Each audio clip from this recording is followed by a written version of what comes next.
Like cooking, everything has a recipe. A set of instructions to follow in order to gain a certain result. Music is no different.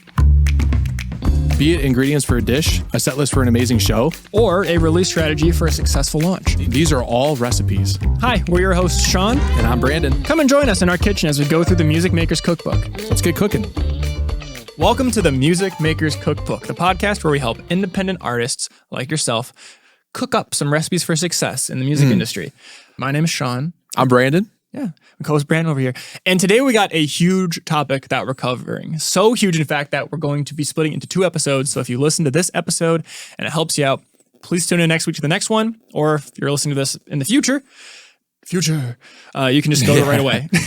But basically what we're going to be doing today is talking about social media, which is a huge ass concept. Yeah. There's so much This that could goes be into split up into like a whole series. That's how big it is. Honestly, it could be its own podcast. Seriously. Straight up. Yep. But we're going to try to, basically bring it down to what it is, how can it be handled, what it isn't, different strategies to go forward with it, what you should be doing, what you shouldn't be doing, just kind of break it down so it's more easy to understand and not crazy overwhelming because, you know it, I know it, everybody knows it. It can be incredibly overwhelming, especially when you feel like you need to do it 24/7, all these platforms every day and don't know what to post, how to post, and all that. So by the end of this episode, you're going to know how to use social media for fan acquisition. This episode is all about growing your fan base and getting your music out there. Next episode is going to be about fan kind of nurturing, developing, turning them into paying fans that really want to support you, giving them content to have them stick around so it's not just a flash in the pan for them, like build a true fan, turn them from a fan into a true fan. But right now, if you're just starting off or if you don't have a lot of fans or a big social media presence, the focus should be gathering fans. But we'll dive into that soon. First, what we really need to talk about is what exactly social media is and what it isn't. Because it's a lot, but it's also more narrow than you might think. So yeah. You want to jump into it? Yeah. So I think the first thing about social media, what social media is, well, we'll start, I think, off with that. What is social media? And it's one of these things. It's a means of discovery, nurturing, and interacting with fans from a distance on different platforms. So we might go through here and say different platforms or different ecosystems. We mean generally the same thing when we say that stuff. Each social media app will have its like individual quirks to it, and not everything overlaps, but some things do overlap. So, but that's really in depth. So moving forward, we will say different platforms, different ecosystems, but yeah, the means of discovery for interaction with fans, it's like community building. It's trying to convert your fans over to more monetary goals at the same time. So social media is a good tool to use for things of that nature in the digital world. It's a beginning of the fan process, I guess. When someone finds you, they can find you through social media, then that's how they get introduced to you. How do you get them to then listen to your music, to come to a show, to buy your next album or get some merch or whatever it is? It's the start of the process. That's how they get introduced to you. Kind of a business technical term that we use is called top of funnel. What top of funnel basically means is just that. It's how they get introduced to you. And then the funnel narrows as you guide them through the path to become a true fan. Yep. They're just a potential fan, then you have to make them a fan, and then a devoted fan, a true fan. Like that's the funnel of it. So introducing them through social media is just the start of that. And also what social media is an algorithm. Yeah. I'm sure you've heard that word all the time, the algorithm. Yep. It's good for the algorithm, bad for the algorithm. Nobody knows what the algorithm is. It's a mystery, but it does exist. Each platform has a specific thing that they focus on to keep the people who are interested in these things there. And each, as I said, platform does have a different algorithm that pushes different things, but the end goal is always the same. Keep the people on the platform for as long as possible. So you need to not necessarily build for the algorithm because it's the people at the end of it that are important.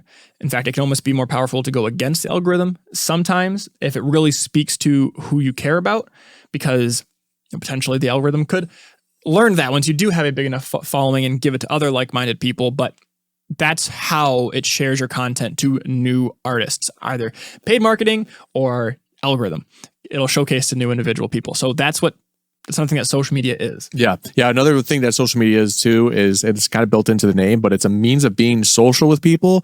So communicating yourself as an artist, communicating yourself as a brand, or, just communicating yourself as a human being, like be social with people on there. That's what this is made for. This isn't some assembly factory line that you're going to be going and busting out content, even though you could approach it like that, but with certain techniques and certain means, of course. And but yeah, that's a whole nother thing within itself, the type of content that you do. But yeah, it's a means of being social. So go on there, have fun and interact with people, and just use it as a social tool. Yeah, it's how we communicate, especially after 2020 with everything being so isolated. It's kind of a way to keep interacting with people. And that's the end goal of us as humans. We want to connect, form communities, and grow. And social media is a good way to do that. And if you're focused and specifically showcase things that are important to you and your music and you as an artist, like your style, what your story is, what your vibe is, what your fan base is doing, build a community around it,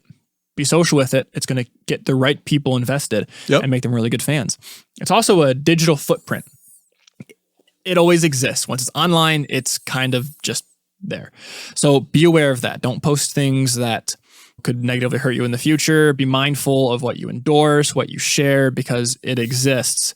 And that can be kind of scary, but it's also a good thing because it's a digital existence of what you are and what you do, which helps SEO, which is a term that stands for search engine optimization. It's a very big concept, but to break it down super basic real quick, it's just search engine optimization is just putting things in place that allow search engines like Google. That's really the only one that's important. Honestly, that's the only one right now. Yeah. It could be Bing. No. But it just allows other platforms. Well, technically YouTube is a search engine. It's the second world's biggest search engine. But these things allow people to find you through these search engines, because if you post a lot of content that relates to one thing, if somebody looks up that one thing, it's like, oh, well, this person has a lot of content for that one thing, so we'll pull them up. So being consistent and being focused allows people who are interested in that to find you more often. And this can help you be found on Google, YouTube, even Spotify has its own search engine that you can optimize more by how you tag artists in it or build playlists and what kind of playlists you're in, which Spotify is basically a social media platform as well. Yep. So that's another thing that it is. It's a digital footprint that helps people find you and helps bring things back to you. And it also adds kind of validity. Yeah. I don't know if clout is a good word too online, because it showcases, hey, this person's doing things. So we want to send people this way. Yeah. Yeah, it's I have a kind of a unique way of kind of riffing off of what you just said. Is it's a social portfolio and it's also your social credit score at the same time, because like you have to have a long history of credit to get anything with decent like loan terms or anything like that. That is some not even related to this, but it is kind of related to it because people can go back in time and see how you've grown, see how you've interacted with people, see what you've done in the past, and so that is kind of like your social media credit score, and that helps with building your brand and your identity and how it has moved fluidly over the years and things of that nature. It's also your social portfolio for the things that I just said, that people can go back and see what you've done, and you can point people to like, hey, I did play this venue here, this is really cool. This is a really cool thing for me, or whatever the case may be. So it's both of those things at the same time too. I really like that analogy. I just want to say that real quick. Oh, thank you. Like a social credit score, but yeah, it is. That's exactly what it is. It's exactly what it is. And guess what? Your credit can get hurt too. So you got to be really careful with what you post. And a credit score can be a good thing, and it can also be a bad thing. And we can talk about that and put on the tinfoil hats later. Yeah, and that kind of leads me to the next point that we want to talk about with social media. It's a game. You have to know how to play the game, and you have to be willing to participate in the rules of the game. Like we were talking about, each platform has its own subset of rules that you kind of play by to help either bolster the algorithm or you will fall victim to the algorithm. But guess what? You are never really truly a victim to the algorithm, and we'll talk about that because that is just a sorry ass excuse sometimes, and it's a low stakes, very out in the open excuse to grab at when something's not going your way. I do want to say that. That's mean Brandon coming out, but that is the truth though. But yeah, you have to know the set of rules that you're on with each individual ecosystem that you go into, and be willing to play the game. And guess what? It's a long game a lot of the time. It's not a short game. Just like everything that you're doing right now, this is another long game that you're going to be playing for the rest of your career. And to be specific, when we say it's a game, it's only a game if it's on a platform that you want to play within. You get to pick what aligns with your goals, which check out last episode. We talked about how to build your goals for your career and the process we use in order to, make short-term, midterm, long-term goals. But each platform has a specific thing that it's built for. So if it aligns with what you want to build with your career, and you want it as quick as possible, it has rules. If you play the game, you will get results quicker than if you just throw stuff out there and see what sticks. Absolutely. And there's good information about what works and what doesn't. Definitely. You do craft your own experience on these platforms, right?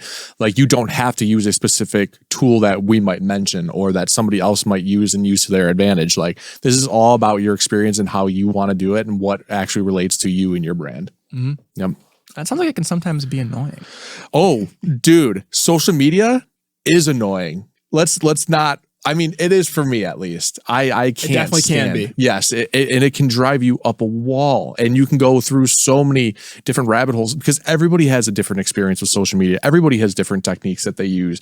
Everybody does things differently. So if you're watching this and then you go watch another video on YouTube by somebody, chances are they're going to do something completely different. Well, also because social media is always changing. That's another part of what makes it annoying. You can never say every day. Yeah. You can never say, hey, this has been working for me, so I'm just going to keep doing this. Yep. Well, next month, that thing that's been working for you can be completely different. Now it could be actually hurting you. Yep. But we'll never know that because you don't own it, which goes into what social media isn't. And that was awesome. Just to kind of start, since I led into it, social media is not something that you own. Platforms change them. They can change how they govern them at any point in time. If they want to make it so it's more creator focused, they can do that. They want to make it so it's more platform focused, they can do that. We kind of see that with TikTok every now and then, where they'll recommend specific creators in your feed, and sometimes they'll just completely pull back and just give you a whole bunch of random stuff that is related to what you like, but introduce you to new artists or creators. So it's constantly changing. I know back in the day when Facebook was huge, it used to be if you follow a person or you follow a business page, you'll see like 70-80% of the posts. It was great. Now business pages, maybe 10-20% of people who follow business pages. It's really low now. Yeah, because really Facebook low. wants you to pay to get people to see your posts that already follow you. And that's the thing that just changes. You don't own it. You don't own your following. And it's a good starting point, but just be aware that everything you're building can be lost, can be taken away. This is Spotify social media content too. Yeah. I had a client who released an album, did a release campaign, and through the release campaign, it was I forget the name of it, but it was a semi-reputable one too. Apparently, somehow it got to a playlist or whatever that used bots, exploded his play count, and then Spotify removed his whole account. Oh. And had nothing to do with it. Yeah. Because it was through an external thing that was supposedly legit. But, social media's platforms can straight up just remove you, ban you.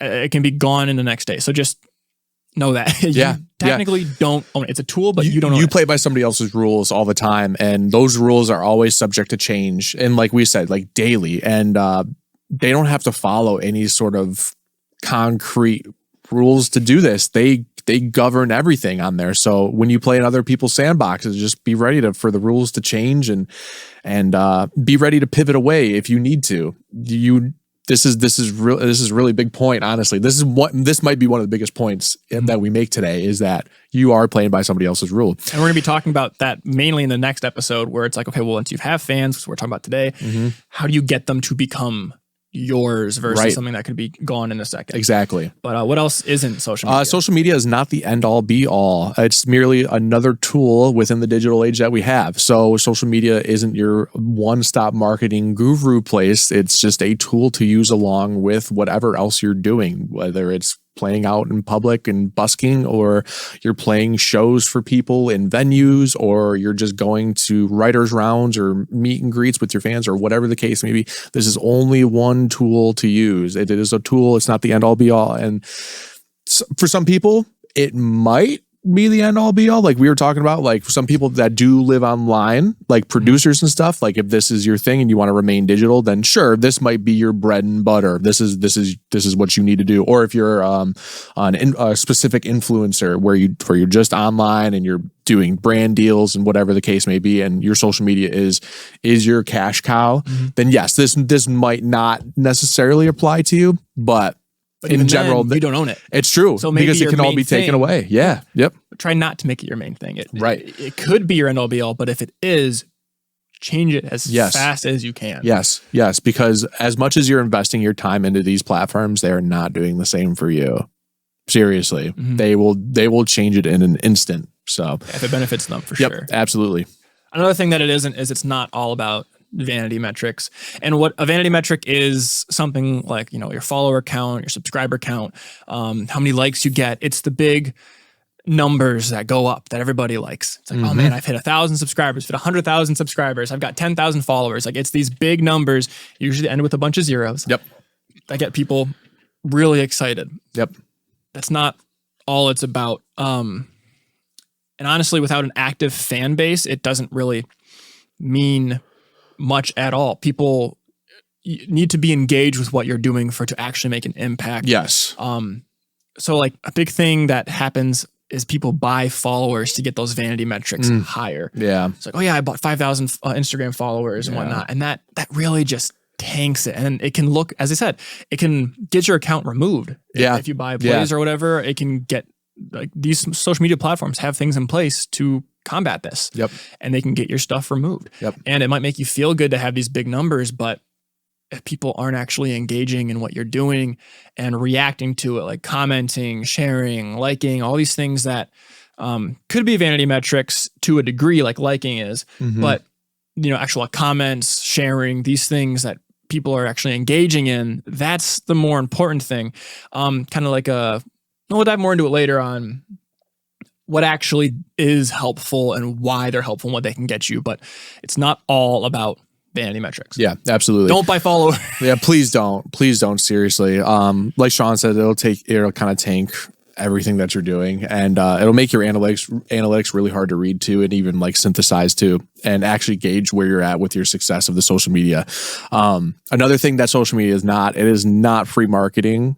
There is an opportunity cost for the time that you put in, and there will be an opportunity cost with the money that you might eventually put in, depending on however you want to advertise your music.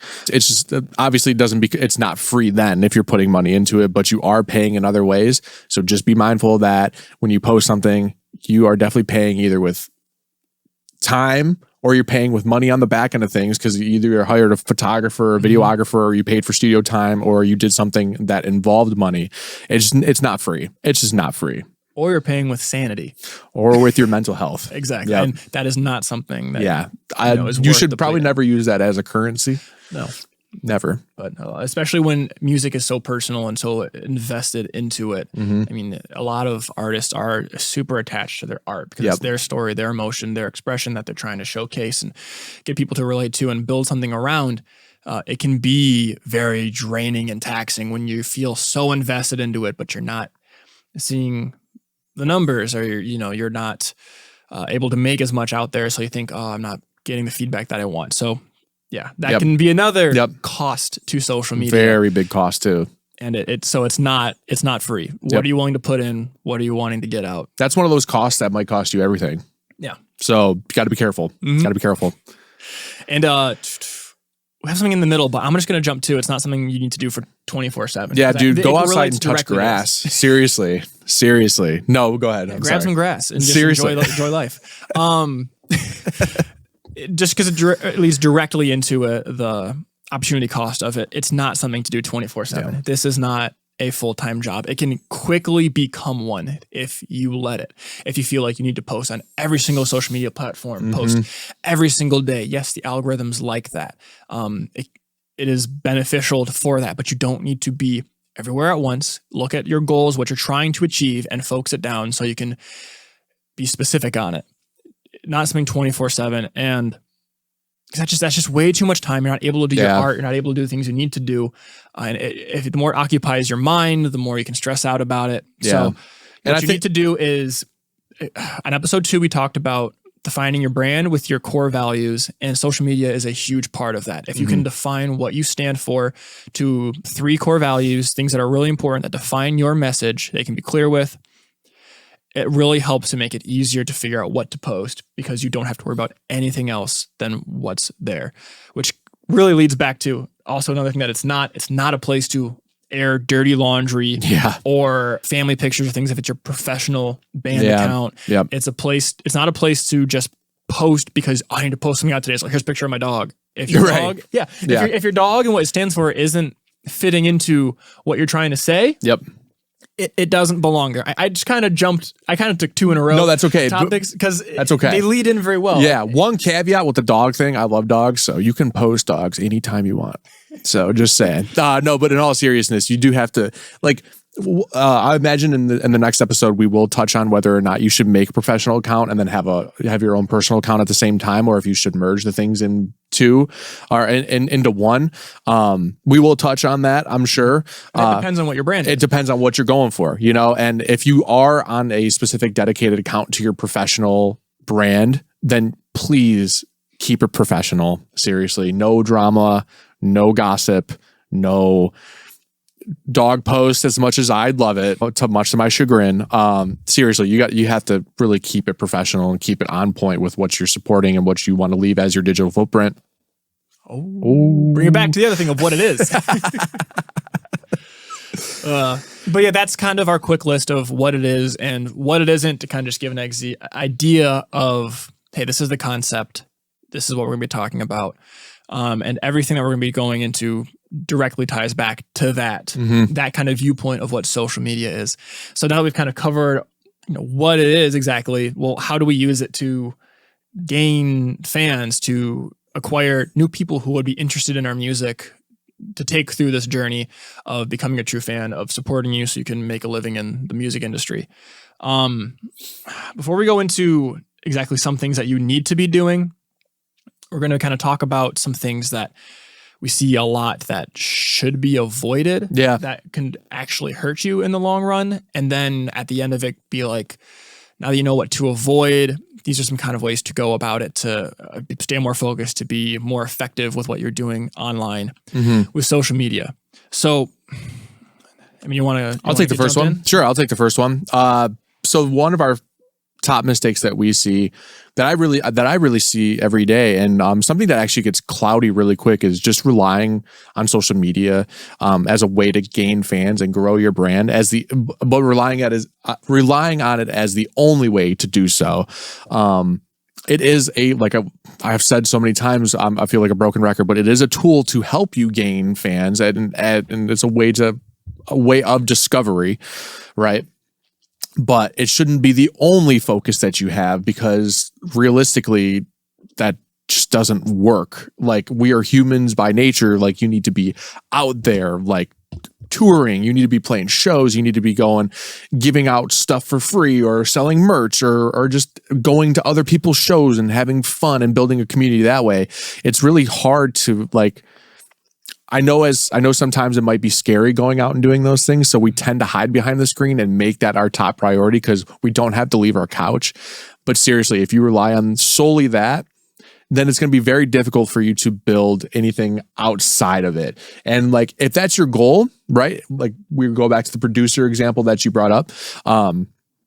If that's what your goals are, is to be an online presence only, sure, that might work, right? And you just have to make sure that it works for you. But if you're trying to do anything in a band, or if you're trying to actually go play shows, you have to go out. If you're trying to be like a capital A artist, which a capital A artist is somebody who is the forefront of their art, and they are the thing that gets people into it, whether it be them as the band or them as the artist. A capital A artist needs to be doing more. And even because releasing an album and making a post on Instagram and a short video on TikTok saying, hey, we released an album, go check it out. And then a week later being like, man, we only got 20 plays. Oh no, man, social media doesn't work for me. That's not a marketing plan. Yep. Even if you make content building up to 5 months in advance, hey, we're releasing an album, this is the release date, go check it out. That's also not a plan, because once it comes out, unless your content keeps people engaged. There's other things you can do. You can play shows to promote it, so you have like a local scene, because it's much easier to market live performances, get paid for that, because you need to be able to get a monetary income from it than it is from social media. And you also, it's not just, hey, check out this album on social media. You should also be submitting it to potential playlists for radio shows, trying to get interviews with podcasts and whatnot. And social media can be a tool to help you land these things, to get out there, to get exposed to more people who would be your ideal fan. Yes. So, and once you do, if you just rely on social media and just, here's my post, this is what people are giving me back, that's the only really feedback you have. You don't get the reaction from the audience. You don't get the one-on-one fan interaction. Let's be real. The internet can be a very negative place. Very. Because there's that wall between the person, you, and then the person you're interacting with.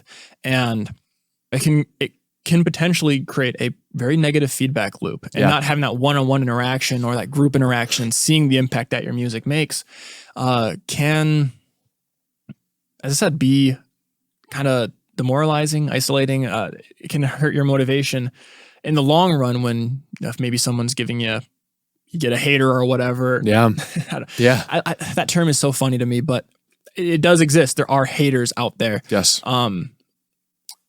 I don't think the haters are coming down on me. I don't personally think that's really a big thing to be talking about. No, totally. But, it can exist. And if you get one person who, for whatever reason, keeps trashing you online, and you don't have a way to kind of combat that, it can be hard. It can be demoralizing for sure. Yeah. You can get a negative feedback loop. You can feel like everything you're putting out there isn't good enough, not growing as much as you think it needs to. It can lead you to end up stop posting. It can lead you to put lower value stuff out there because I just need to get something out here today. If you're not going out there and doing stuff, it can even be harder to create content, because if you're doing a show, you can make a post about a show. If you're doing a podcast interview, you can make a post about your podcast interview. If you're in the studio, you can make a post about being in the studio. If you're performing with another artist, you can make a post about performing with another artist. And if that artist is a similar style of music as you, which hopefully it would be if you're performing at a show with them, then now you're sharing basically social media interaction. Like, their fans could then find you out and vice versa. And with a digital footprint, if someone looks up that artist, well, now you're tied together. So basically, to wrap it all up, if you want to be a capital A artist, where you or your band or whatever, there's a forefront to it that showcases more than just the music. Social media is the tool for that, and you can use it to help represent you. But more needs to be done to build your whole story, build your whole community, build something that people really want to be invested in and support you financially in the long term. So don't just solely rely on it. Because also, as we were saying earlier, if you do solely rely on it, algorithms can change. It can be gone overnight. And other things need to exist that you actually own to build a fan base and continue to get support from these people who care about your music. Another mistake we see is not tailoring content for these specific platforms. Different platforms serve different purposes. Yes, they do. And this kind of goes into something we're going to talk about later with fan acquisition. Certain platforms have algorithms or are built in a specific way that is better for fan acquisition. They're actually built to showcase stuff to people who've never heard of you before, to keep them on the platform, show them new content, get them engaged, and just see what they like.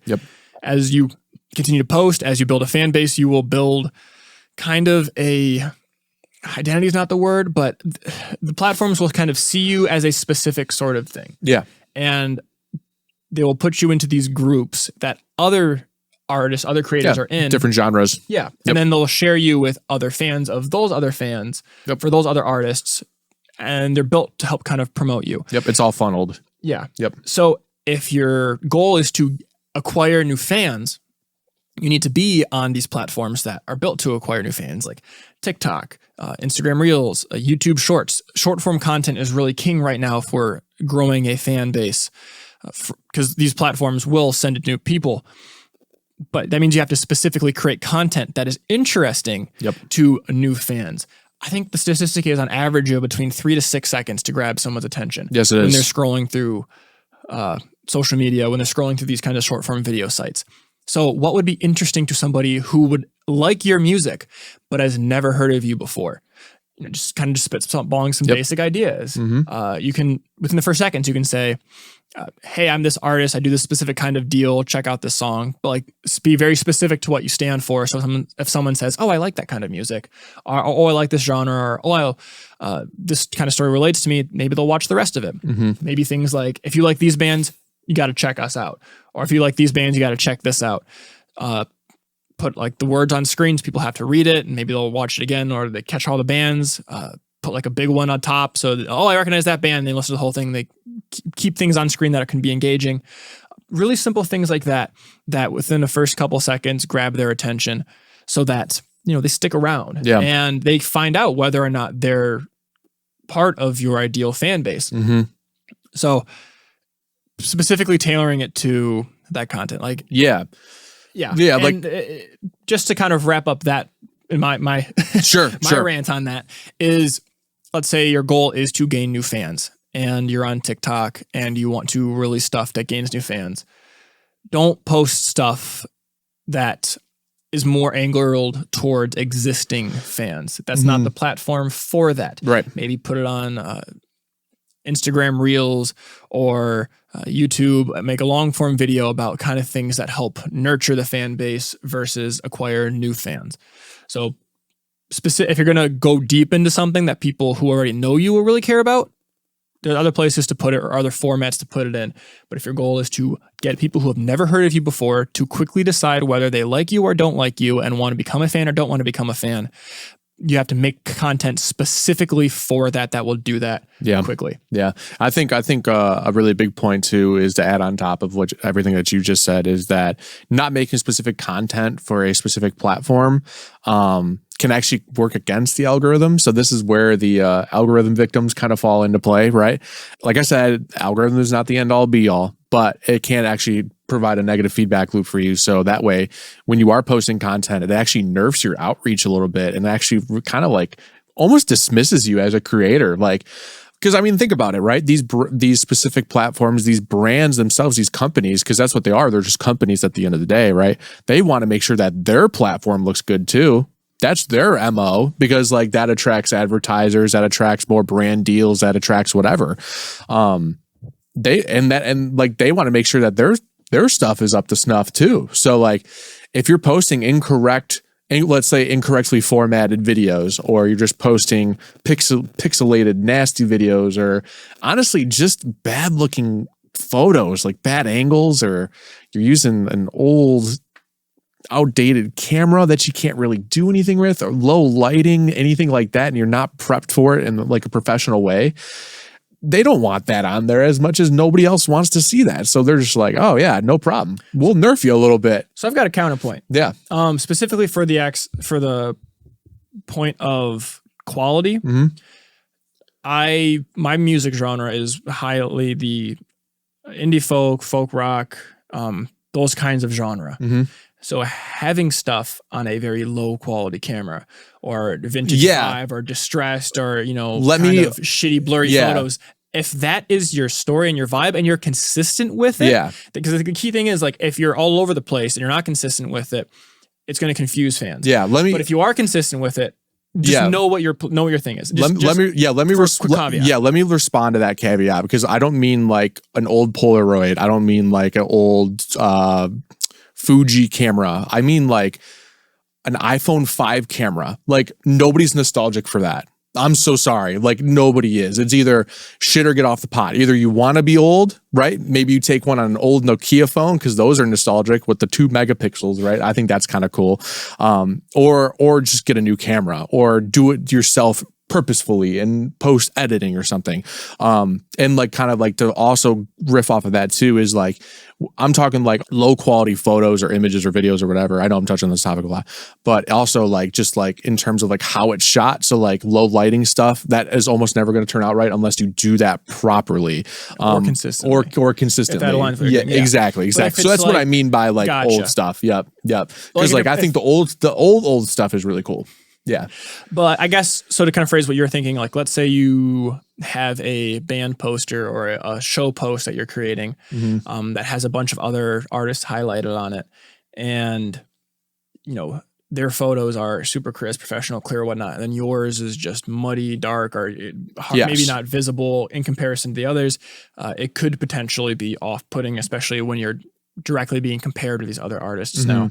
So just do the best you can. I mean, a new phone, even like a phone 5 years ago, you can do fantastic with. Like totally. These cameras are getting better and better and better all the time. Even now, I haven't dug into them too much, but there's even like AI touch-up tools, things like that. So even if you have like maybe an older camera, and potentially you can try to do things like that to touch up the photo. But just kind of making sure you can do what you can and be consistent with what you can. Just be aware of it. A post is better than no post, but no post is better than a shitty post. Right. I agree with that, because like I think also to backpedal one more time and just touch on it, is what I'm kind of getting at here is that what you're describing is intentional art, right? That is an intentional thing done by a specific artist or brand to reinforce that image, right? I'm talking about the people that take the photo and don't give a fuck, and they just upload it and it just looks like shit. Don't do that. Like have some intentionality and some actual concrete artistic value behind it, right? That's what I kind of mean too. Is on top of that too. Yeah, because I mean I have an old camera too, and I would love to buy some film for it and use it eventually. Not really my thing to do, right? With like how I kind of position the brand, but like the options there, and I think people would enjoy that. I think that'd be really cool. But and I think you should do that too if that's your MO, But I think if it's not intentional though, steer clear. Just be mindful. Yep. Okay, I get what you're saying. Yep. Gotcha. All right, well, kind of moving on real quick. And I think a part of the reason why that might be brought up of, fuck, I don't care, I'm just going to put it out there, quality be damned. I just got to get out. A part of that can be the feeling of you need to be everywhere at once. Right. A lot of these other, I guess, mentors, gurus, personalities, however you want to call it, a lot of other people make with their own podcasts or YouTube videos or whatnot who talk about how to be successful in the music industry will tell you need to be everywhere. Yeah. You need a Twitter, a Facebook, an Instagram, a TikTok, a YouTube, a Tumblr, a Reddit, all of these things. And it can be overwhelming, like, oh crap, all these algorithms are built around daily posts. They want consistency. They want things up there every day. So I got to have a specific thing for Instagram built for the platform every day, a specific thing for TikTok built every day, a specific thing for Twitter. I put out every day a tweet, and that's very, very quickly overwhelming. Yeah. And a lot of artists think that's what they need to do right off the bat. Right. And it's very stressful. And it does not move the needle, because now you're stretching yourself thin on all these platforms because you have all these other things you need to do, especially if you have a part-time job. And that's just straight up not the way to go about it. As we said, each platform has its specific goals, a specific purpose for it. So if you're just starting off, or you're focused on fan acquisition, or you want to, not too many fans, you just got to build it up. Don't worry about Twitter. Twitter isn't built to get new people invested. Twitter is built for conversation, for like ask me anythings, or hey, I'm thinking this today, or it opens up a kind of dialogue. It's a conversation-based platform. Facebook, don't worry about Facebook. I don't even know what it's used for these days anymore, to be totally honest. Yeah. Seriously. I mean, I've got a business account, and I do too. tie to my Instagram, but I don't really I couldn't even tell you what it's pinpointed for these days. It's no not idea. My focus. But that's the thing, it's not my focus. If it aligns with your focus, like let's say you're an older artist and your demographic uses Facebook, that's the place for you to be. If that's the place for you to be, don't mess with TikTok. Because that's not where your platform is going to be. You can share short form videos on Facebook. They've got the same thing. Every platform basically has short form videos. So specific content on that platform built for that, because that's where your clientele is. So if it's an older, clientele, go for Facebook. Don't go for TikTok.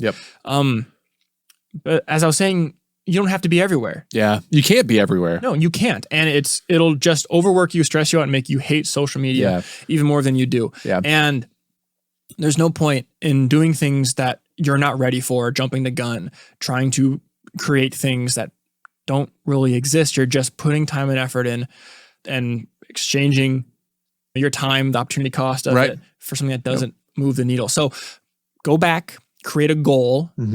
Last episode, find out what I need to achieve within the next year, couple of months, 2 years, whatever it is, and where do I need to be in order to make that happen? Yeah.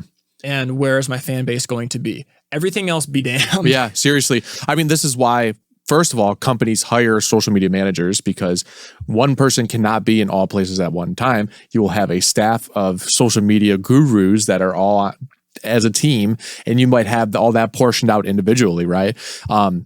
Could you do that with yourself? Sure. Maybe once you get to a certain point, but I would steer clear of that for a very long time, until you're making some massive numbers, and not just vanity metrics, but I'm talking like actual numbers behind the scenes as well. But Well, like, real quick, yeah. I'm going to say that after a while, because we're focused on fan acquisition right now and putting out content that gets people involved. After a while, once you do build a fan base, your fans will create content for you. It's true. Because they care about you. Yep. And that content you can use for fan nurturing and building that community. Yep. So we don't think of like, oh man, eventually once I get a number, now I got to also find like new clients and old clients and do both of these things.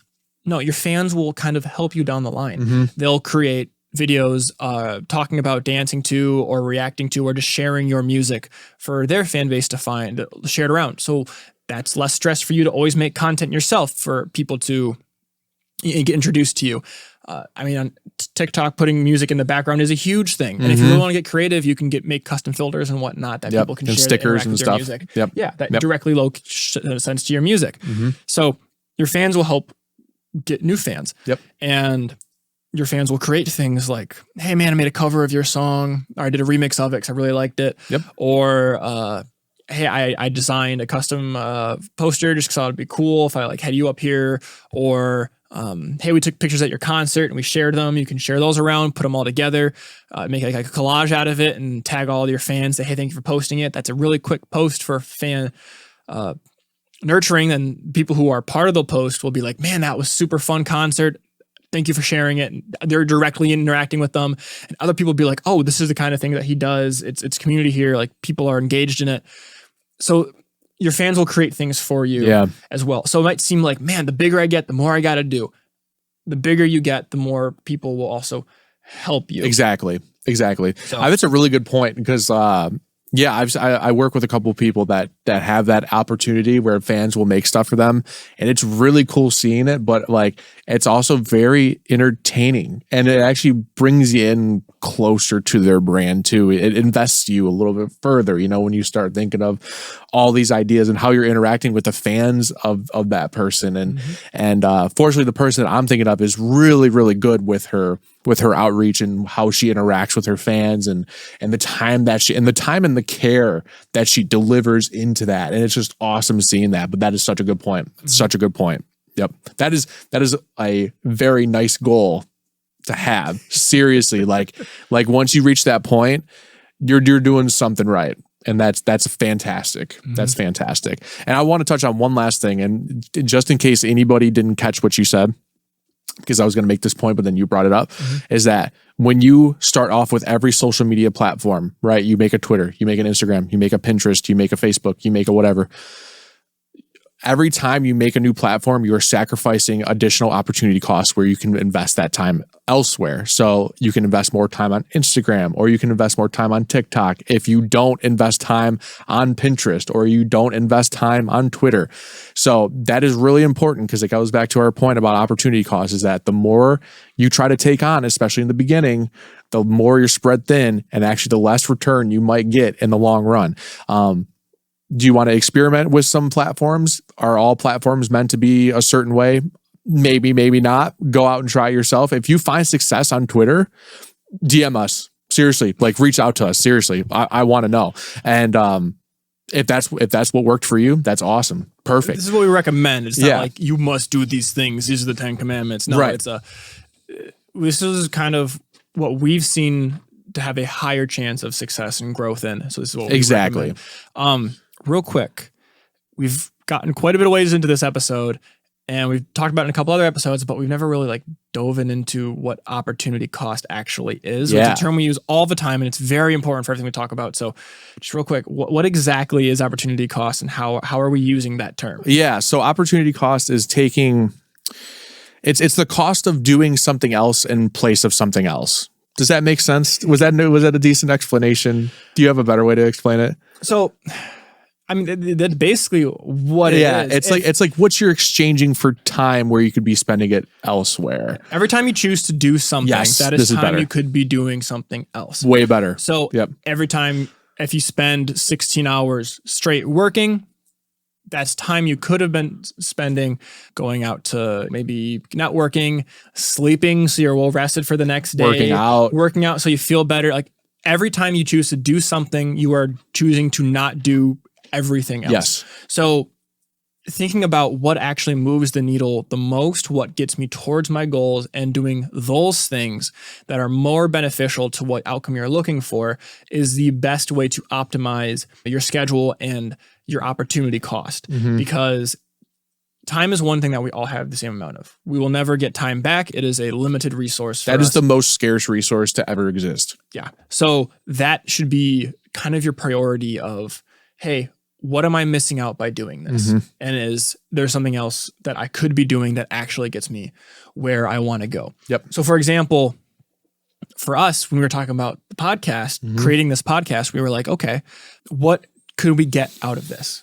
And is it, because it's going to take a lot of time. It takes hours of editing, hours of planning, recording, mixing down, setting up the lights, planning, all that stuff takes a lot of time. So what are we missing out on? Well, that's time we could be spent mixing clients, right? Or mastering and stuff, or, you know, paying taxes, doing paying taxes. Yeah. That's a big thing that you always got to do. But like, you should do that. Working on your business, in your business, like that's all stuff that we could be doing on other aspects of what we have to do or what we want to do. But does mixing all day 24/7 get potential new artists involved? Right. Does mastering all day help other artists find more success, which I'm really passionate about, artist development and actually making a living with what you do. Because there's so many times I've worked with artists where they just have to stop after a couple of years. They give up on the dream because they weren't able to make it sustainable. And that's kind of heartbreaking. So what's the cost of not doing that? Right. Well, we kind of valued the podcast and the things we gain from it more than the things that we lose by spending that time. But it was a conscious decision. It wasn't just like, oh yeah, this sounds fun, let's do that. Yeah. Yeah. This wasn't a whim. Yeah. And now, oh crap, there's so much time that goes into it. Now I'm stressed out because there's so much other stuff that I need to do. And no, the opportunity, that's an example of what opportunity cost is, how it can be thought of, and what it can be done. That was a long way of. That was a great way to explain it, though. That was great. That was way better than mine. Yeah, but it took some time. So we'll shorten it down for future episodes when we talk about it as a brief descriptor. But when we ever say opportunity cost, that's what we mean. Yeah. And spending time in social media if you do too much of it or not in the right directions, that is a huge opportunity cost of time. Massive. You could be performing shows, time you could be making new music, time you could be recording in the studio, taking photos of like for press releases or communicating with fans, like all these things that move you towards success and whatever your goals are with music. You're now taking time away from that. So opportunity cost is a huge thing. We're going to be talking about it pretty much in every episode. And that kind of... Yeah, it's one of those things you're just going to hear time and time again. Yeah. No pun intended on the time, of course. It's just really important to understand what you're giving up in place of doing what you want to do and trying to make it work. Yeah, one of the next mistakes that we kind of see too, go back to the vanity metrics. We see a lot of people measure success in vanity metrics. Those are the really low hanging fruits that and pretty numbers that you see on your account. You can't do that. You just can't rely on those vanity metrics to gauge how far you've come.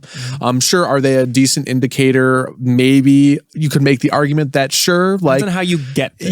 Yeah. If you buy the likes, then it's not. And I think that's what we're really touching on here is that if you buy things that are against the terms of service of these platforms, by the way, don't get kicked off because you will. And if you've grown something up to this point and you want to get, and you're getting greedy at this point, it doesn't your reach. Yep, you're going to screw yourself. So just be careful. Same with like for a like.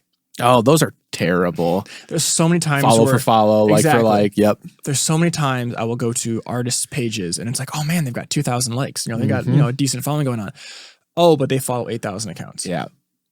Well, That makes sense. That's why they only get like one like and maybe a respond a message every 3. It's the ratio. You have to be mindful of that vanity metric ratio too, because like if you're following 8,000 accounts and you have 1,000 people following you, I'm going to be like, maybe not. I'm good on that. No, go ahead. Well, here's a big thing for kind of artists you work with where being featured on a song is a huge thing. It is. If you approach them and say, hey, I've got 10,000 followers, I want to feature on your song. It's used as leverage a lot. It is.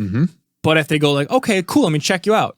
Well, they follow 20,000 people and their posts only get like maybe 10 likes max. Maybe you got 10,000 followers, but that's the true telltale sign. People buy accounts. People buy accounts. They will set up an account that is tailored towards a specific audience, like you should be doing with your music. Let's say it's about puppies, since we were talking about dogs earlier. You post a bunch of pictures of puppies, and you gain this person amasses all these followers, and then they sell off the account, wipe the account clean, and then sell it to you.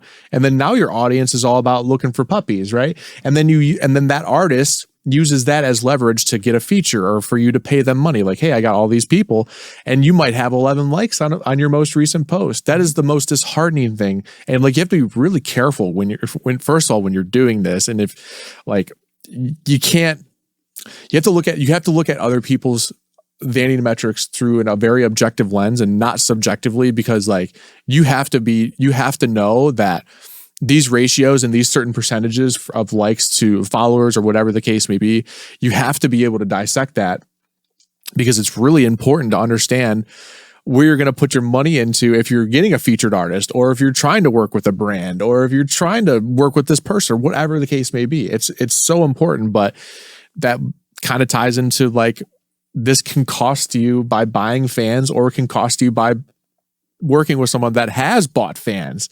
It's bad. It's bad for your brand. That's just what it is. I didn't even know that buying accounts thing was something that happens, because that doesn't really happen with artists I work with that often. But yep, I've seen it. I've known people that have done it. How would people have done it? Wow. Yep. How would you go about, like, if somebody wants to work with somebody else and they just see these big metrics or whatnot? How would you go about kind of finding out whether someone you should work with or not? This happens. Actually, what value will you get from it? This happens a lot. And first thing I do is I say, okay, let me see the account. For example, he won't mind him if I mention him on the podcast, but I work with this guy named Leb. His name's Caleb. His nickname's Leb. And I work with this guy named Dre. Awesome dudes, like some of my best friends. And sometimes they'll get like a DM and be like, oh, promote me or promote here. And we'll be like, okay, let's sit down and let's see if this will actually be worth the time and the money. And we'll go through, we'll look at the follower ratio. Okay, this seems okay. We'll look at their posts. Okay, this seems pretty suspicious if they're not getting as many likes as I think they should be, or as we feel they should be. And then we'll look at what kind of comments are they getting, or are they interacting with people on there? And then we'll kind of go and see what other photos are they tagged in, what other success stories do they have a website? And then finally it's like, okay, well, did they reach out to me or did I reach out to them? Because that is the really big telltale sign too, because if somebody's reaching out to you and they're like, hey, I want you to come buy my product, red flag right away. Seriously. If they're reaching out to you and saying, hey, we would like to actually work with you, please DM us, or please like message us or video chat us. We want to talk more. Now that is like a better opportunity. But if somebody's like copy pasted kind of thing. Exactly. But if someone's like, hey, I like your music, here's what I can offer you, but you still have to pay. That doesn't make any sense to me. So that is some of the ways that we will actually go through it. We have actually hopped on calls with these people before. And when sometimes there was just one call in particular that was just like, so like, no, like we're not doing this. We just hung up straight up. We were just like, nope.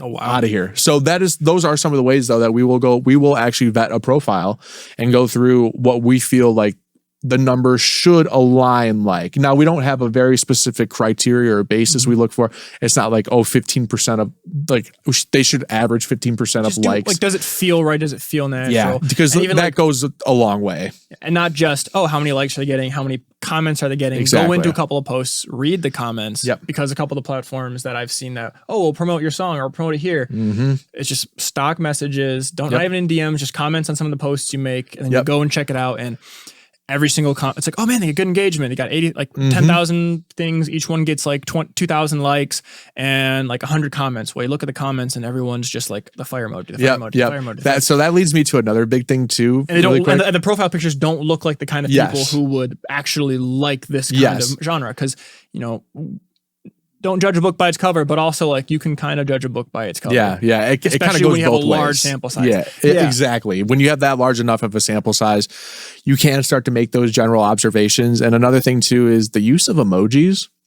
I feel like that's a really big thing with me personally, but like the more emojis you use, I feel like the more kind of discredits you a little bit. I feel like that's a personal thing. I don't know if I agree with that because like I've seen a lot of uses of emojis and usually those don't turn out very well. I don't know if it's a marketing thing or if it's a thing to catch your eye, but for some reason to me, that seems to always kind of come hand in hand with these things. So I think it's specifically what genre is it? What kind of fan is listening to this? Because there are people out there that do love to use a lot of emojis. But if it's someone who's like, promote your metal song on this platform and all the comments just have a bunch of like rocket ship crying money emojis, fire. Yeah. That's a huge red flag. Yeah. But I think that within itself devalues emojis. If it's a professional account and the account uses a bunch of emojis, I agree. Like if you're doing your music page, don't overload with emojis unless, as I said, that's part of your brand. And those are the kinds of people, and that's the kind of thing you want to attract or create. And like it's a huge part of how you promote yourself are these emojis. Yep. Then go for it. But otherwise, like you want to be perceived in a certain way. And if that doesn't fit in with how you want to be perceived, don't use it. So I agree. I agree in most contexts with you. Yep. Yeah, no, yeah. Like you said, like obviously there are caveats to everything, but that is one of the criteria things that I have noticed. Cause like you said, if you use the fire emojis or whatever, the emojis have been so devalued and on social media that it comes across as a little bit devaluing and it comes across as, you know, very low effort, if that makes sense. So that's where I'm kind of coming with that. But of course, to each their own, you know, with how you kind of venture out and do this. Fair enough. Well, I just got, this episode's been going on for a while. Thank you for listening to it if you've been listening for this long. There's a lot we're trying to pack into these next 2 episodes. But one more thing I want to cover before we talk about what we recommend on how to proceed and tackle social media when you're just trying to get fans. Before we jump into that is, as I mentioned it earlier, but if you can do daily posts on these specific platforms, the algorithm likes consistency. A post is great, but no post is better than a bad post. A bad post being something that doesn't relate to your core values, how you represent your music. As I said, check back episode 2. We talk about how to define your core values, and that should dictate pretty much everything about how you present your music to your marketing, your fashion, your live shows, album art, like, because it's already in the music. It's already in you. It just helps you focus it. But don't post things that don't relate to it. So if you're like, man, I need to post today, a picture of my dog, post it on my band page. Don't. That's unrelated, and that doesn't represent what, most likely, unless it doesn't represent what you stand for as an artist. And the thing that could happen if you do that and just post random pictures like, oh, my family on vacation, oh, here's a post, my friend was sad today, just like everyone should know, things like that aren't related to what you're doing. The downside of that is, let's say my buddy says, hey man, I listen to this new band, I need to check it out. All right, cool. I look them up. Oh, you know, Instagram comes up. I look them up on Instagram because that's my main social media platform. I look them up. Your band page pops up, and I see a post, and it's a picture of, you know, your family on vacation. I'm like, well, I'm not really what? What is this? Right. Is this a personal page? Is this whatever? Or if you're posting a short screenshot of you talking about something unrelated to your music, like a short video on YouTube Shorts or TikTok, and I'm scrolling through and you're like, hey, I went on vacation. I'm like, I don't care about your vacation. I'm just going to scroll through. I could have been your ideal fan. I could have been super into everything that you do, help make content for you, come to your shows, perform things. But what you presented to me, it doesn't align with what you actually do. It didn't grab my interest, and it may never show up for me again. Yep. So it can be very harmful to just post something random because the algorithm says I need to post. no post is better than a bad post, and a bad post is something that doesn't relate to what you are about as an artist. Yeah. So I just want to end with that. Yeah. Be cautious what you do post and make sure that it aligns with what you're doing. And I do want to add something to that, is that it matters how you post too. Let's take Instagram, for example. Do you have like 3 or 4 different ways you can post now? Oh, There are the notes in the DMs, which is really weird to me. I don't get that. But maybe it's just because I'm old. But then you have your regular post, you have your stories, and now you have Instagram Reels, right? So you do have 4 different ways you post. So it depends on how you also post specific content too. So if it's like content that is not going to last past tomorrow, or if it's a very short form, like, hey, I have a show coming up Friday. Sure, you could do one post maybe to that weeks in advance, and then you could do stories leading up to that, for example. Like that's just one method of doing it. And you can break that off however you want. If you want to keep posting posting actual posts about it, I guess if you can make that work, sure. But like, let's say after that show now you have a bunch of photos, really cool photos. You can do like little recaps, right? So you take your 3 best photos and you post them into one actual post. I'm saying post a lot. It's really hard to differentiate between this, but you use it as a main content post. So you have the caption written under it, hashtags, everything like that. People can comment and like on it. You have like a little recap after the show, and then you take the rest of the affiliated photos from that show and you post them on your story. So if you want to be like, hey, this was a cool shot with a fan that I had, this was a cool interaction with somebody that I had, or this was just overall a cool shot of the full band, you can post those on stories. So that way you don't flood people's pages, because like that gets annoying and people will actually unfollow you because of that. I have done it myself before too. I'm like, I can't do this. Or even a little bit worse, they'll mute you, which I think that actually plays even a worse like feeling, because then like your analytics don't align with actually who's seeing your stuff. So there's a little bit of a gray area there. So you can't follow that metric. But I digress. But yeah, so like, and it all just depends on how you post these pieces of content too. So without going too far into it, because I'm sure we will next episode, that is definitely something to add to that point that you came up with. Yeah, no, for sure. And diving right into that right now, this episode is about fan acquisition. Yeah. Getting people who will be involved, interested in your music, aware of you, so that they follow you, go through the path of becoming a true fan and, coming up and supporting you. So what you need to do is focus your social media strategies. What is your strategy? What are your goals? We talked about this before, but really diving it in. What are your goals? What are you trying to achieve? Only post about what matters to your music, what matters about your music, where it matters, and be clean with it. Don't, post things that really only need to exist for a day because they're promoting something coming up that once the show is done, it exists. Don't make it a long-term post for a short-term event. It'll make it permanent, because you're going to just clutter your pages. And if someone goes back and looks through everything, what they're going to see is just a bunch of random posts of things that already happened that maybe, and I said, like, post recaps about it, post things that showcase your style, your community, your vibe, what your music's about, things that are worthwhile to be on the page. It's good to have pictures of like a carousel on Instagram specifically about these are people at the show. Here's meet and greet of like me meeting a bunch of these people, or this is what the merch table was, this is what the band show was. So people can go back and say, oh, that looks like a lot of fun. I want to go to that. But it's contained. It's under one post. It's a carousel with a bunch of things about it under one post. Don't post, hey, show coming on a Friday, it's Monday. Hey, just remember, show coming on a Friday on Tuesday. Hey, you want tickets, go to Lincoln Bio on Wednesday. Like, down the line, if someone wants to get into what you're doing and looks back on it, they're just gonna be like, whoa, what? Yeah.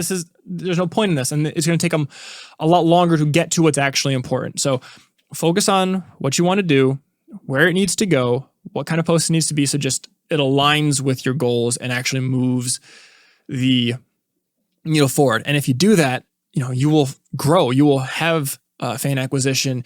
You will be put in front of people who are interested in these specific things because you're consistent. You're very focused on what you're trying to say, and the algorithms will catch on to that and say, hey, they've got 10 followers, and these followers all engage with what you're doing, and they also like this other artist or this other venue or this performance or whatever. So people who like that artist, we're going to start showing a couple of his posts to those people who like this other artist.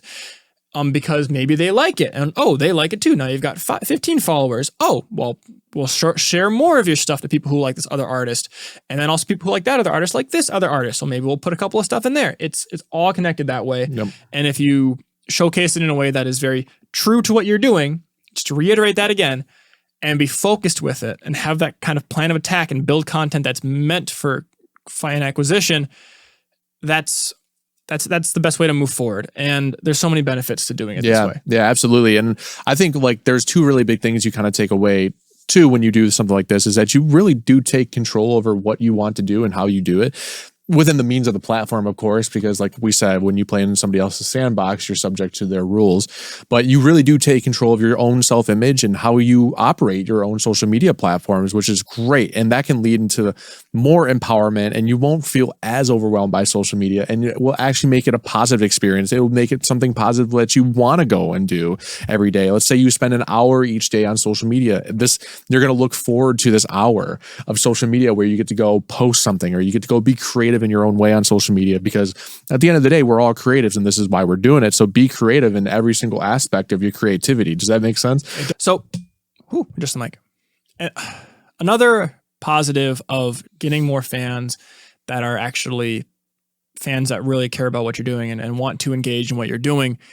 A big benefit of that, as we talked earlier about the negatives of vanity metrics and how it can affect your ability to get features on other artists, or get featured on the radio or podcasts or on shows. Like, venues want to know that you have a fan base that's willing to follow. They want to see you post things of other shows, so they know people will show up there. They want to see you post the venue. Yeah, post the venue. If they have a bunch of people at the show and they have a bar, they're like, oh, cool, we'll have you play here, because the bar is where they make the money and all that. So having an engaged following can help you land gigs. And instead, not just gigs, I can help you land a spot on a podcast, because the podcast will be like, oh, I've got a reach of 1,000 people, and oh, you've got a reach of 1,000 people, and people are pretty active in what you do. So I want you on my podcast. Yep. Because as we talk about a digital footprint, things cross search engine optimization. Now they know when people look up you, their podcast could show up. It could be like, hey, check out the podcast where they get interviewed by this person, or vice versa. When someone looks up their podcast, you might come up as a band. And if they listen to the episode and like, oh, this guy's pretty cool, he knows what he's talking about, he's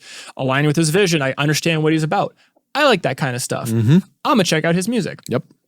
Being cohesive and across social media, how you present yourself personally, your live shows, your music, all that really just helps get people involved and interested very quickly and very efficiently. And, that's another positive of having an active fan base. It is. And I don't know if anybody's picked up on this, but a lot of social media is just being social. So like I scratch your back, you scratch mine kind of thing, but it's not doing it in a way that it sounds like that. It's just generally lifting up somebody else if you're given the opportunity to be with somebody else, right? Or with a venue, or because like the venue thing really stuck out to me. Well, if you're with a venue, like let's say you go play a venue by us called the Blind Pig, like you're going to tag the Blind Pig, and the Blind Pig is going to love that, because not only are you tagging them and exposing them on social media even more, but you're also maybe bringing people in for them to tag the Blind Pig, or whatever the case may be. This is just a general like positive feedback loop.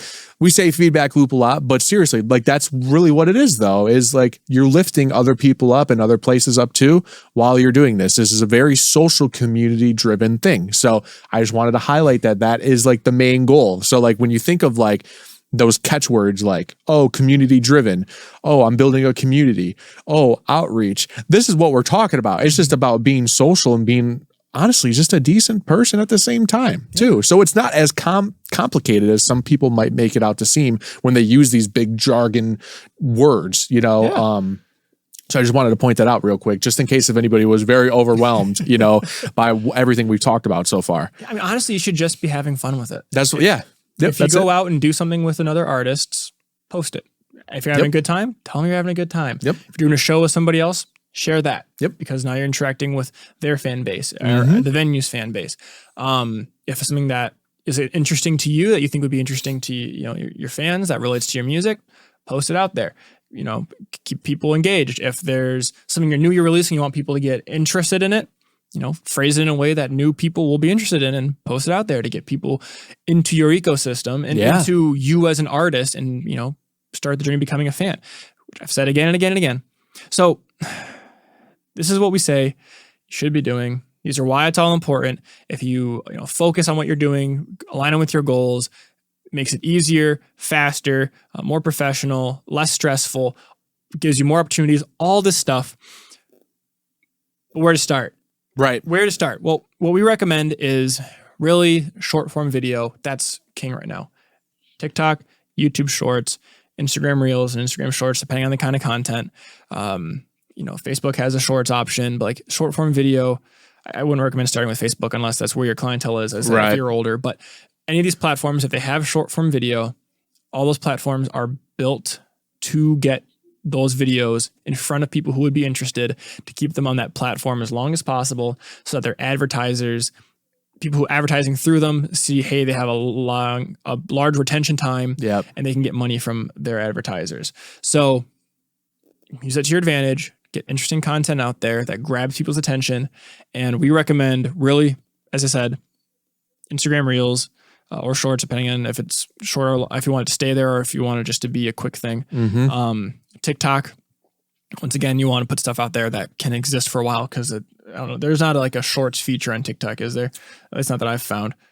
No, just the actual post feature and then the live feature. Yeah. Yep. And you can go, if you have like a decent following on TikTok. We didn't even talk about going live and live streaming. If you got a rehearsal or like on the side of the stage, get people invested in those kinds of ways. It's things you can do. Or if you're creating. Yeah. Like just set up a camera and be like, hey, I'm going to write a song. I'm going to take you through my process. I think that's really cool stuff. That's if people are you're working and you're also working at the same time, you're actually knocking two birds out with one stone. But remember the digital footprint. So if you are generally like, bad while you write or something and you say these things, just remember that it sticks on the internet. So, you got to be careful with when you live stream, because you have to be mindful of what you say. But as long as you're not saying those things and you don't think these things, then like you are going to be just fine. Right. So yeah, does going live fit in with what you want to present? Exactly. How you want to do it?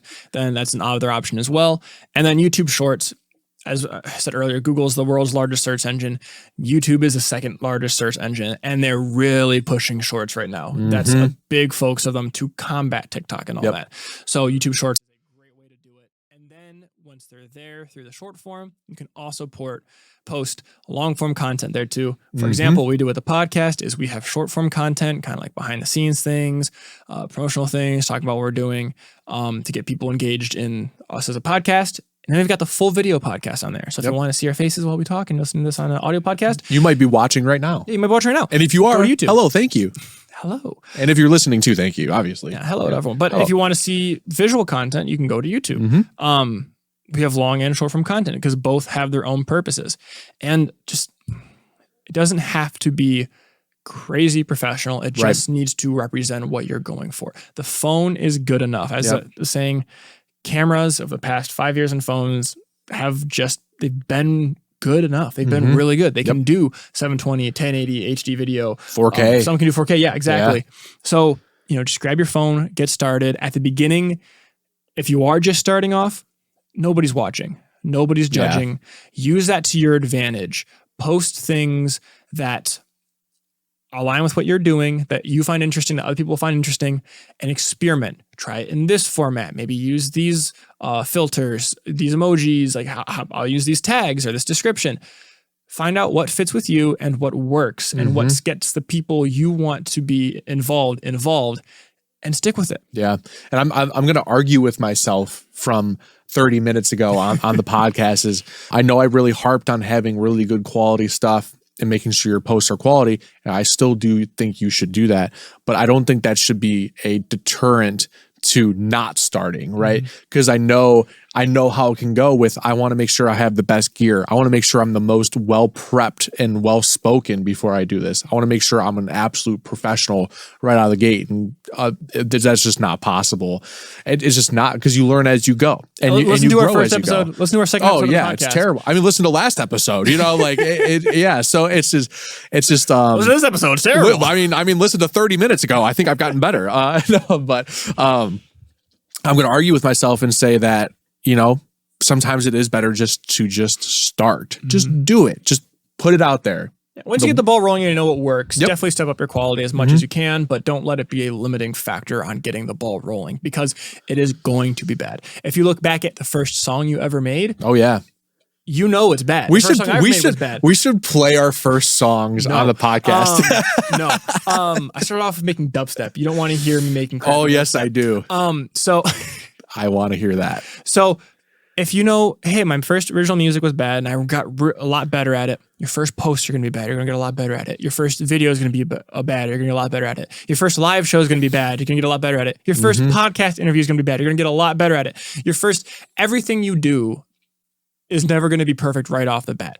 Your first recording session didn't go great. Yep. You got better at it. You got more prepared. Mine definitely didn't go great. Yeah. Yeah. So get going if you have not yet. If you're waiting to get all these things together, just start.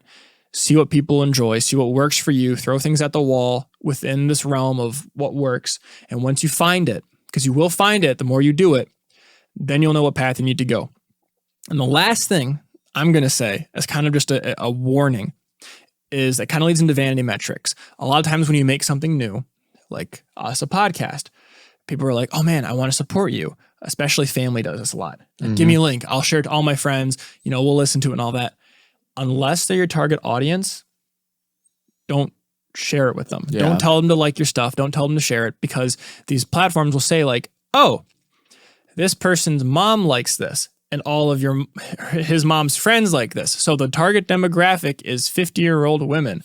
Yeah. Unless your target demographic is 50-year-old women. Which is totally valid. Totally valid. If that's the case, then yeah, that's who you want to share it. Yep. But unless that's your demographic you're going for, stay away from it because it'll immediately put you in a hole. Something that makes it harder to crawl out of and gain people who actually are interested because the platforms aren't going to know right off the bat. They're going to know the wrong thing right off the bat. Yeah. So, but if you do have like a bunch of friends who are your target audience, like, hey man, my buddy is in this one band who makes similar music, who really enjoys the stuff I do. In fact, he like sits in on some of my sessions and whatnot. Yeah, share it to him. Yep. Have him like it. Have him ask him if he can like, share, maybe link posts to it or whatnot, because that's the person you want connected to it. You want the algorithm to be like, oh, this guy likes that. And he also does these things and these people like him. So maybe these people will like him.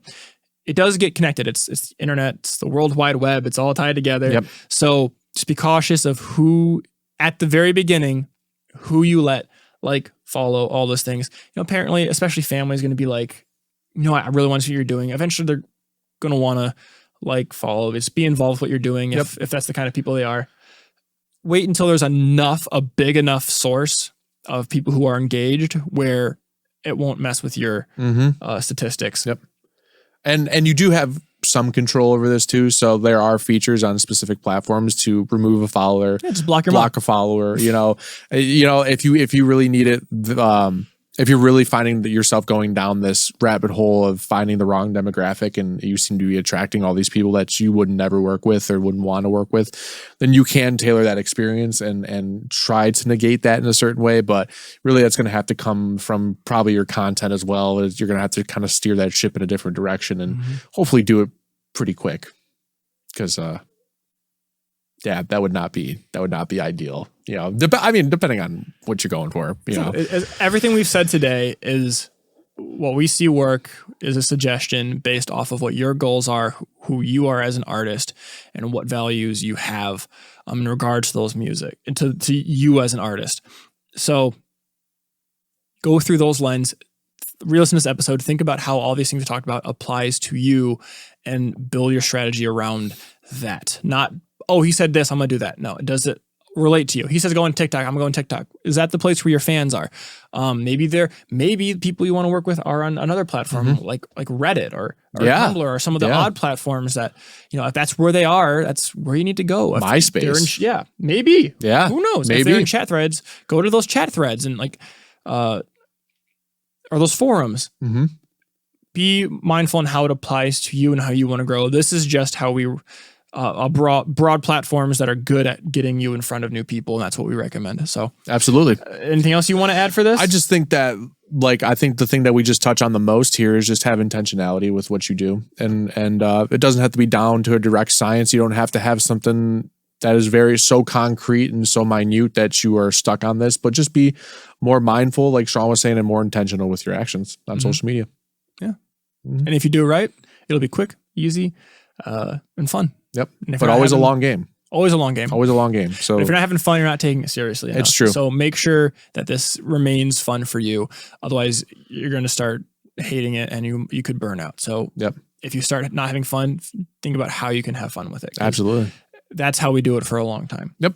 Anyways, tune in next week, as I said, for our episode on social media being used for fan nurturing and how to monetize your fan base, how to turn them into true fans that want to support you, and outlets you can push them forward so it's not just on social media. And then also, we would love it if you would follow, share, leave a review. All that stuff all really helps us out. Maybe follow us on social media. Yeah, maybe follow us on social media. But seriously, please follow us on social media and also send us a DM too. Let us know what's worked for you. Let us know what hasn't worked for you. Let us know if you need any help with anything, or just let us know what you thought about this episode. Tell us that we suck. Tell us that you love us, or something in between. We don't care. If you want to reach out, you can contact us at podcast@musicmakerscookbook.com. What we care about is making sure that the content that we would deliver to you is good. Exactly. All right. So that's it from us. That's from our kitchen to yours. Time for you to get cooking. Have a good day. Bon appetit.